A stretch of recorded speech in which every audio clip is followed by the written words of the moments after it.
Vincenzo yang telah melumpuhkan seluruh pelaku pembunuhan kemudian berniat menelepon nomor yang terdapat di dalam ponsel sang pembunuh. Sambil berjalan, ia menatap Jang Junwo yang saat bersamaan ponselnya juga bergetar. Namun dikarenakan Jang Junwo mempunyai 2 ponsel, sehingga Jang Junwo pun terselamatkan.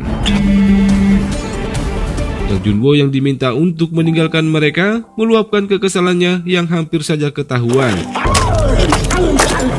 Sementara itu, di sebuah tempat, Vincenzo menginterogasi ketiga orang pembunuh itu, namun sialnya, mereka tidak mendapatkan informasi apapun dikarenakan selama ini Jang Junwo memberi perintah hanya melalui telepon. Alhasil, mereka pun harus tewas di sebuah danau.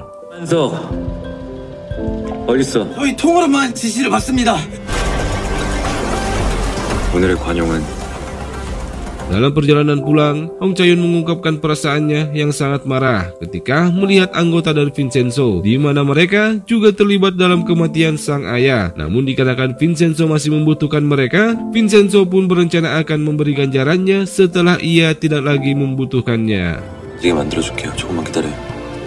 Sesampainya di rumah, mereka merayakan kemenangannya dengan menghabiskan waktu bersama. Dalam percakapan mereka, Hong Chae-yun meminta maaf kepada Vincenzo yang telah memeluknya dan berniat membuktikan perasaannya dengan memeluk Vincenzo sekali lagi. Dan nyatanya, Hong Chae-yun terlihat sedang menyembunyikan perasaannya. Keesokan paginya, Vincenzo yang mengunjungi Ibu Oh memberi semangat untuk melawan penyakitnya. Kemudian ia sempatkan menanyakan tentang penyakitnya 28 tahun yang lalu. Dan di sini akhirnya terungkap bahwa Ibu Oh meninggalkan Vincenzo di panti asuhan dikarenakan ia berpikir bahwa ia akan mati saat itu. Hal itu pun membuat Vincenzo memendam kesedihan yang sangat mendalam. 있었죠. 죄책감 갖지 마시고 빨리 나가세요. Sementara itu, di firma hukum Musang, Jang Junwo sangat percaya diri bahwa Vincenzo tidak akan dapat menemukannya. Dan di saat yang bersamaan, pengacara Choi menyarankan Jang Junwo untuk menyingkirkan Vincenzo dengan cara memasukkan dirinya ke dalam penjara, di mana dengan statusnya sebagai seorang mafia dan bukti yang ada, hal itu sangat mudah untuk dilakukan. Dan benar saja, saat Vincenzo sedang berkumpul bersama para penghuni plaza, tiba-tiba tim divisi kejahatan internasional dari Kejaksaan Nangdu datang menangkap Vincenzo dengan tuduhan pembunuhan dan pemerasan sebagai mafia. Sontak, hal itu membuat para penghuni plaza menjadi terkejut. Tidak terfikir oleh mereka bahwa selama ini mereka bersama dengan seorang mafia. 살인 미수미 교사 협박 혐의로 체포하겠습니다. 마피아입니다. Di saat yang bersamaan, para biksu juga mendapat pemeriksaan dari penyelidik kepolisian atas tuduhan penggelapan dana donasi, yang mana itu semua adalah perbuatan dari Pak Cho. 시주를 요구하고 법회도 거의 열리지 않는다고. Di sisi lain, Jang Han-seo yang sudah mulai terpengaruh dengan Han Seung kemudian mengutarakan keinginannya untuk mengelola perusahaan bubble seorang diri. Hal itu pun sontak membuat Jang Junwo sangat marah dan hendak membunuh sang adik. Namun dikarenakan Jang Han-seo adalah kartu as dari Jang Junwo, ia pun mengurungkan niatnya. 엄마가 그딴 소리 짓거리면 진짜. Di Badan Intelijen Negara, Pak Gisio kemudian menemui atasannya untuk mengambil alih kasus yang sedang menjerat Vincenzo. Ia berdalih bahwa institusi mereka sedang diremehkan, di mana merekalah yang berhak menangani kasus kejahatan internasional yang sedang menjerat Vincenzo. Dan kenyataannya, Vincenzo tidaklah bersalah, melainkan hanya terperangkap dalam jebakan perusahaan bubble dan Wusang. 빈센조 가선호 데리고 와서 저희가 관리해야 합니다. 보온의 위상을 확실히 하고 국장님의 권위를. Alhasil, berkat bujukan dari Pak Gisio, sang atasan pun memerintahkan untuk mengambil kasus Vincenzo dari Kejaksaan Nangdu.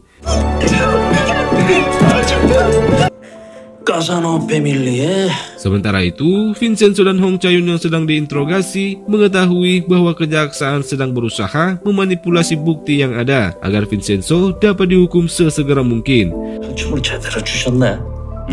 정해놓고 사실은 만들어서 조합하는 거. Saat Vincenzo akan dibawa ke dalam sel, tiba-tiba 잠깐!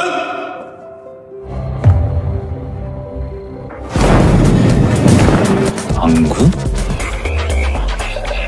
Pak Pak An Gi-seok yang datang dengan surat pengambilan alih kasus Vincenzo membuat penyidik kejaksaan terkejut. Tidak ada bedanya dengan Vincenzo dan Hong Chae-yoon yang mengetahui Pak An adalah anggota dari BIN, membuat mereka hanya bisa terdiam. 안보정보원 국제조직범죄대응국 대박. 가시죠. 빈센조 가사노 씨.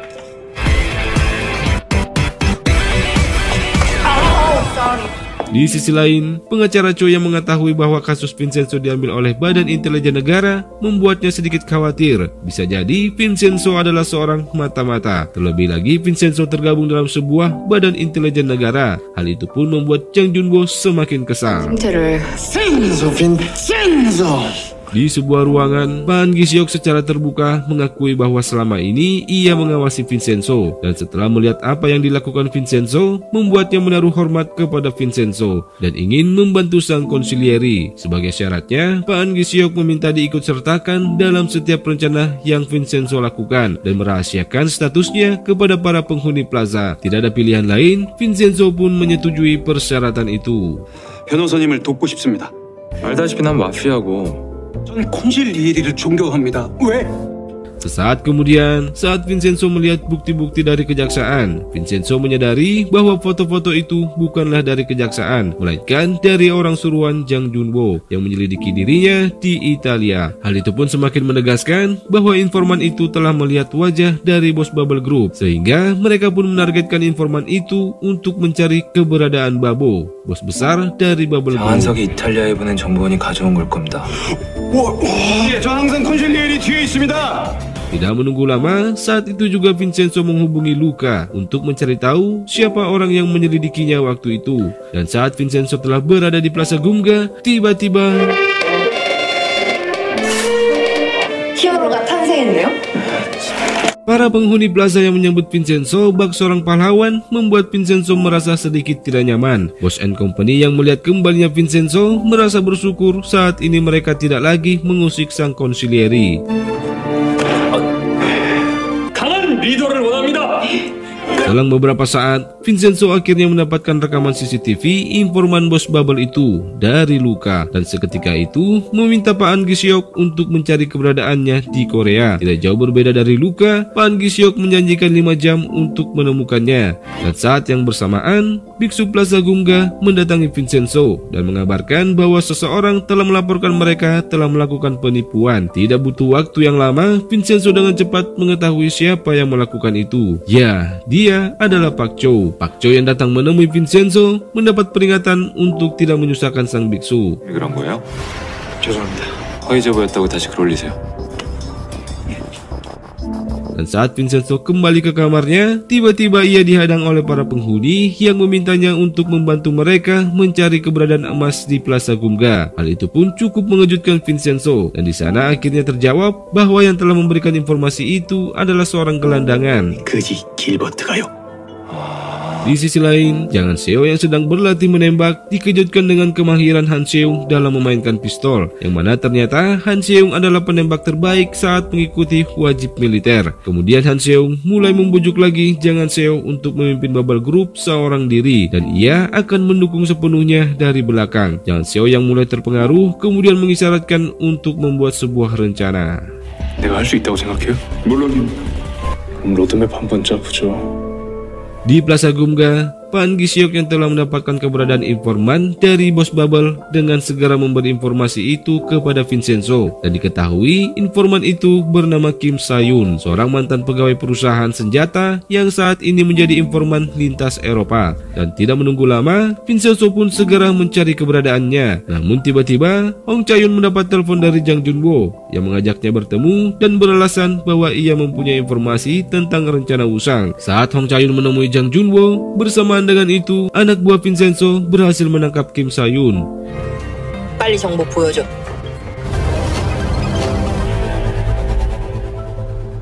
Di sana, Kim Sa-yoon yang diinterogasi oleh Vincenzo menolak untuk memberitahukan siapa bos Bubble sebenarnya. Namun dengan kelihayan yang dimiliki Vincenzo, ini yang ia lakukan.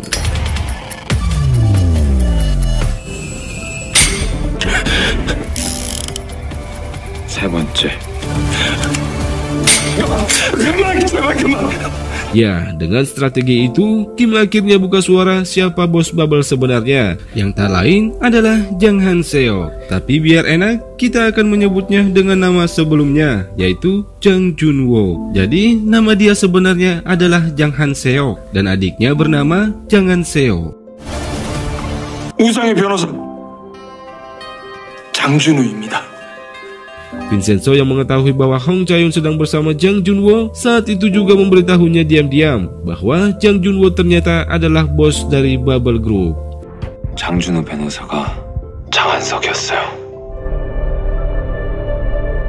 Hingga saat Jang Junwo telah kembali ke kediamannya, ternyata Vincenzo telah terlebih dahulu berada di sana, berniat akan membunuhnya. 장준우.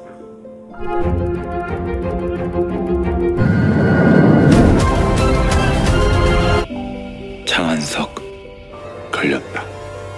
Namun Jang Junwo yang tidak takut mati menantang Vincenzo untuk sesegera mungkin melesakan pelurunya di kepalanya. 빨리 죽여. Vincenzo yang telah mengetahui Jang Junwo adalah dalang dari semua kejahatan Bubble Group selama ini, berniat untuk membunuhnya. Namun Jang Junwo yang juga seorang psikopat menantang Vincenzo untuk membunuhnya saat itu juga. Namun tiba-tiba beberapa polisi dan jaksa Jung datang menggagalkan rencana Vincenzo. Vincenzo yang mengatakan kebenaran bahwa Jang Junwo adalah bos dari Bubble Group tidak juga mendapat tanggapan dari jaksa Jung. Terlebih saat Jang Junwo berpura-pura menjadi seorang yang culun dalam ketakutannya. Tak ada pilihan lain, Vincenzo pun terpaksa menyerah. Sana juga terungkap bahwa selama ini jaksa Jung telah mengawasi Vincenzo setelah tragedi di terowongan. 이 사람이 벼새끼야. 변호사님을 계속 감시했습니다. Di kantor kepolisian, Hong Chae-yun yang datang untuk membela Vincenzo tiba-tiba bertemu dengan Jang Junwo. Hong Chae-yun yang kesal seketika itu memaki-maki dan menghajar Jang Junwo. Namun meski begitu, Jang Junwo masih juga tidak mengakui bahwa ia adalah bos dari perusahaan Bubble Group. 뭔가 오해가 있나 본다. 살 가치가 없단 얘기야. Dan setelah memasuki ruang interogasi, diketahui bahwa pistol yang digunakan Vincenzo adalah replika, dan itu menegaskan bahwa Vincenzo tidak melakukan percobaan pembunuhan dan kepemilikan senjata api. Di sana, Vincenzo juga mengungkapkan bahwa masalah ini akan cepat selesai jika ia dibebaskan. 이런 가짜 총을 사용하시다니. 날 내보내야 얻을 게 더 많을 겁니다. Dan akhirnya, Vincenzo yang lepas dari tuduhan terpaksa dibebaskan. Yang mana ternyata sebelumnya, Vincenzo telah merencanakan itu semua. Bahwa sebenarnya, Vincenzo tidak berencana untuk membunuh Jang Junwo, melainkan akan membuatnya menderita. Dengan mengungkap jati dirinya yang sebenarnya, dan membuat perusahaan Bubble Group mengalami kehancuran. Di sini juga terungkap bahwa Vincenzo sebenarnya telah menyadari sedari awal bahwa jaksa Jung mengawasi pergerakannya. Sementara itu, Jang Junwo yang mengetahui bahwa Vincenzo dibebaskan begitu sangat terkejut. Ditambah lagi mengetahui bahwa jaksa Jung akan menuntut Bubble Group dengan 6 dakwaan. Atas hal itu, Jang Han-seok menyarankan Jang Junwo untuk bersembunyi sementara waktu. 아버지 별장에 좀 계시다 오시죠. 희생조가 아니라 정검사 때문입니다. Dan keesokan harinya, Jang Junwo pun bersiap-siap dalam misi persembunyiannya. Namun sebelum pergi, Jang Junwo memerintahkan Jang Han-seok untuk segera melelang menara Bubble kepada para pejabat. 동안 바벨타워 경매나 해. Sementara itu, di firma hukum Japuragi, Vincenzo dan Hong Chae-yun tengah mencari bukti yang bisa memberatkan dakwaan yang akan diluncurkan jaksa Jung. Mereka memperkirakan bahwa Wusang kemungkinan akan menyingkirkan serikat buruh sebelum dakwaan diluncurkan. Mereka pun berencana akan menemui salah satu junior dari Hong Chae-yun di Wusang untuk mengetahui informasi lebih lanjut. Sementara itu, di firma hukum Wusang tengah mengadakan rapat membahas tentang langkah mereka akan mengatasi dakwaan dari jaksa Jung. Dan benar saja, sesuai perkiraan Hong Chae-yun dan Vincenzo, mereka akan menghancurkan serikat buruh. 제대로 안 밟으니까 시크하게 해결해야 되지 않겠나? Saat rapat selesai, terjadi perdebatan antara pengacara Choi dan Han-seung, di mana pengacara Choi memperingatkan Han-seung untuk berhati-hati dalam memilih tangga untuk menuju ke puncak. Hal itu tidak lain adalah rencana terselubung Han-seung dan direktur Jang Han-seok. 운매는 동아줄 된다. Di sebuah kafe, Hong Chayun yang menemui juniornya mendapati bahwa Wusang akan menyingkirkan para serikat pekerja dengan cara kekerasan. Sang junior juga mengungkapkan bahwa Han Seung dan pengacara Choi berpihak pada pemimpin yang berbeda. Atas kontribusinya, Vincenzo pun menjanjikan sang junior untuk bekerja di sebuah perusahaan Lamborghini. Sementara itu, dalam persembunyiannya, Jang Junwo yang kesal menonton sebuah drama mengambil sebotol air, kemudian menenangkan dirinya di dalam kamar mandi. Namun tiba-tiba ia tidak bisa mengontrol dirinya dan seketika itu pingsan. Di saat yang bersamaan, pengacara Choi yang bertemu dengan ketua serikat pekerja kimia Bubble mencoba menyuapnya agar sang ketua berada di bawah kendalinya. Namun sang ketua yang menolak mentah-mentah tawaran pengacara Choi meninggalkannya. Lalu kemudian ini yang terjadi.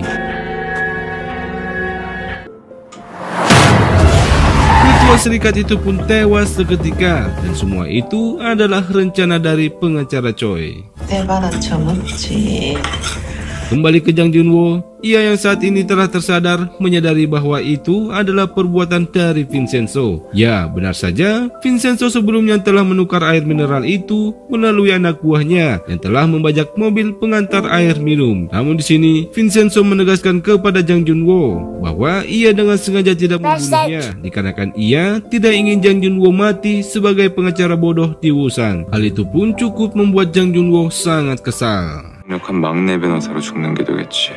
또 죽이러 와보라고! Dan keesokan harinya, Han Seung dan pengacara Choi yang datang mengunjunginya diminta untuk mengganti pengawal yang ia sewa. Han Seung pun harus puas mendengar maki-makian Jang Junwo untuk dirinya. Berbeda dengan pengacara Choi, yang mana ia telah berhasil menyingkirkan ketua serikat, mendapat pujian dari Jang Junwo.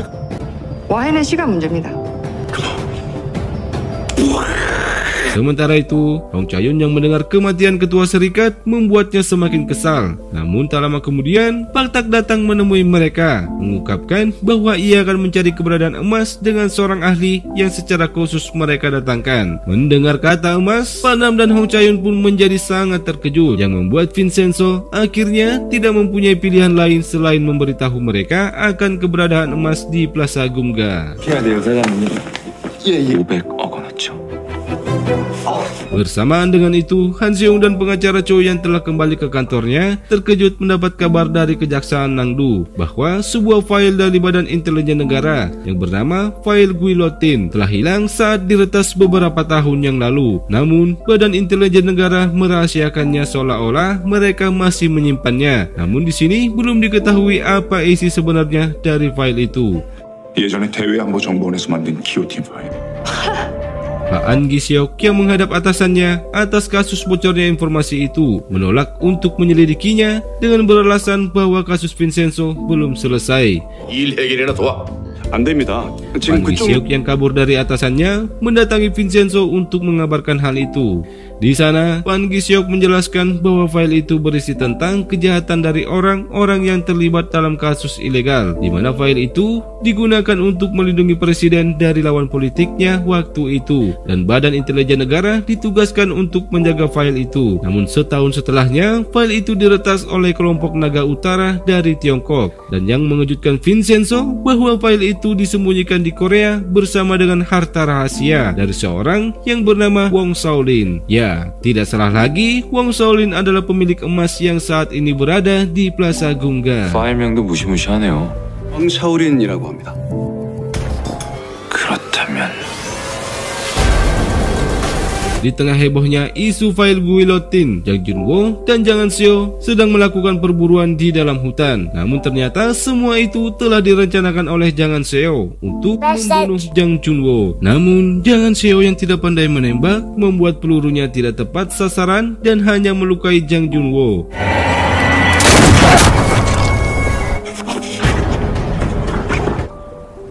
제대로 써야지. Dan saat ia akan menyelesaikan misinya, tiba-tiba seseorang datang dan dalam kepanikannya, Jang Han-seo malah meminta bantuan. Namun ternyata hal itu juga diketahui oleh Vincenzo yang mendapat kabar berita itu dari anak buahnya, dan seketika itu menyadari bahwa tengah terjadi peperangan di antara keduanya. 난 계속 지켜봐. 복식족끼리 전쟁이 시작된 거네요.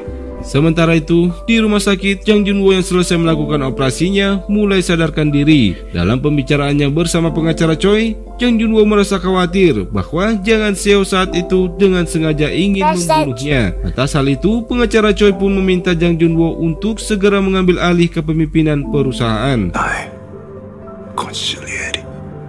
이제 결단을 내리셔야 할 것 같습니다. Dan benar saja, saat Jang Seo sedang mempresentasikan pembangunan menara Babel, tiba-tiba Jang Junwo datang ke dalam acara, dan inilah yang terjadi. 팀이십니다. Jang Junwo dengan pasti menegaskan dirinya sebagai Jang Han-seok, dan mulai hari itu ia akan memimpin perusahaan Babel Group. Jang Seo yang terkejut dengan kedatangan sang kakak hanya bisa terdiam. 민망하네. 가서 죽는 줄 알았잖아, 이 새끼야. Di Plaza Gumga, Pak Chow yang sedang mengalami masalah keuangan membuat Vincenzo harus mengambil emasnya sebagian. Namun sebelum itu, Vincenzo merencanakan liburan untuk para penghuni plaza agar Plaza Gumga dalam keadaan kosong. Dan saat semuanya telah aman, mereka pun memulai rencananya.